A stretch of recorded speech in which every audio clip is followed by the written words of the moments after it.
an efficiency standpoint, you guys did about as good a job on Sebron as anybody has the first time. What were you trying to do, and what do you have to do again tomorrow? I don't think we're trying to do anything that any other team isn't trying to do, Brett. I mean, I think he's exceptional at drawing fouls. He's terrific in the open court. Felt like they probably left a few points on the table in the second half. That we have to do a better job of taking care of the ball so that they're operating 5-on-5 in the half court. But he's really downhill. He's got a burst with the ball. He's obviously long, so if he gets in the lane, his ability to shoot over, help defense, his own primary defender, is as good as it gets. And he just continues to get better and better and better. I think he made 2 threes last game, so he's a challenge. He's a really good player. Chris L. was talking about the meeting that you guys had, and he said it kind of gave him a little bit of a spark and gave him confidence of knowing what you wanted. And in the last 2 games, he's played like a different player. Mm-hmm. Can you just kind of maybe go through what did you see that he needed to get that spark? I just felt like he was taking coaching the wrong way. And, he's had nothing but success, high school, junior college, and this level is way different. And I think that, when you get knocked back or you're not playing as well, you tend to get defensive on things. And, there's no shame in being coached and being pushed. The shame is when you don't necessarily accept it. And not that he was, overly defiant, but he wore his emotions a little bit too much on his sleeve, like he was a victim. And I don't think good players respond that way. And he's better than that. And so we had a long conversation. I think, the most important thing isn't necessarily what was said, but how it was received. And, I'm happy for him that he took it the right way because, like all the players on my team, I love those guys. I want the best for them. And, you can either take it in the wrong way or you can take it in the way that it was meant to be received, and that is as a constructive criticism. But it was the truth, and he responded like I had hoped. How difficult is it for a guy? It's one thing in high school, you're the guy. Everybody's the guy in high school. But in junior college, he was the guy as well. He took all the shots. How difficult is that transition? And do you think he's kind of finally? It takes a while. Has he finally kind of made it to where he knows when to pass and when it's his shot? Well, I don't think that's been his issue. I think that carelessness at times has been his issue, but he hasn't come out of the game because of his offense. And that's what I think that he wasn't the junior college player of the year on the defensive end. And his junior college coach told him that. They put him on the worst offensive player. And there's not a bad offensive guard in our league. There are certainly ones that are more talented or more scoring, but, everybody's going to back cut. Everybody's going to, try to beat you off the dribble. Everybody can draw fouls. Certain guys can shoot it better. And we can't hide you on the defensive end. And so that's where I think that he still has a long way to go, but his attitude towards that part of the floor is ever improving. And then, he's gifted offensively.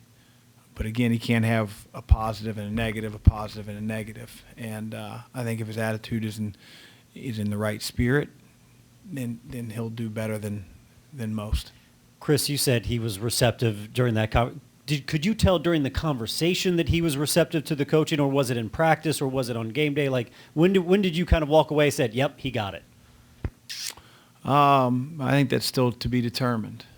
It's got to be an everyday change. He's been great. He's had nothing but success since that time. But, there's going to be a bump or two in the road, and he's got to continue to hold to that. So I don't necessarily know if there was an aha moment where I could tell he got it. Chris, where do you think you guys are, and maybe where have you seen progress in what you are as a team in terms of just like a decision-making team offensively, shot, pass decisions, good shot versus better shot, that kind of thing? Florida State, presented such a different challenge. with their ability to deny and disrupt, and ball security was so much more important. So hard to run a lot of your set plays, a lot of your actions. I don't think there's a team that plays them that does that, just because of the way they top players all over the floor.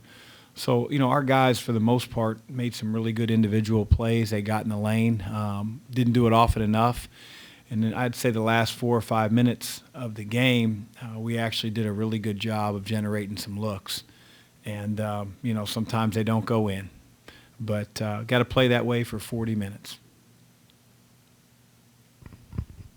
Chris, when it comes to consistency with the team, of course, not every player is going to play great every single night, but do you feel like you guys are coming along in the collective, or is that still very much a work in progress? Seems to be a work in progress. Our consistency as players, as a team, but that's why we practice. And again, I'd rather be 4-1 and be a half game out of first place with inconsistent play than some teams in our league that are 1 win or 2 wins or haven't won a road game. So it's a 20-game season in this league. NC State's a familiar foe. Obviously, you discussed Sebron, but when you're facing a team a second time, when you look back on tape, can you see where they have progressed since the first time that you guys met on the floor?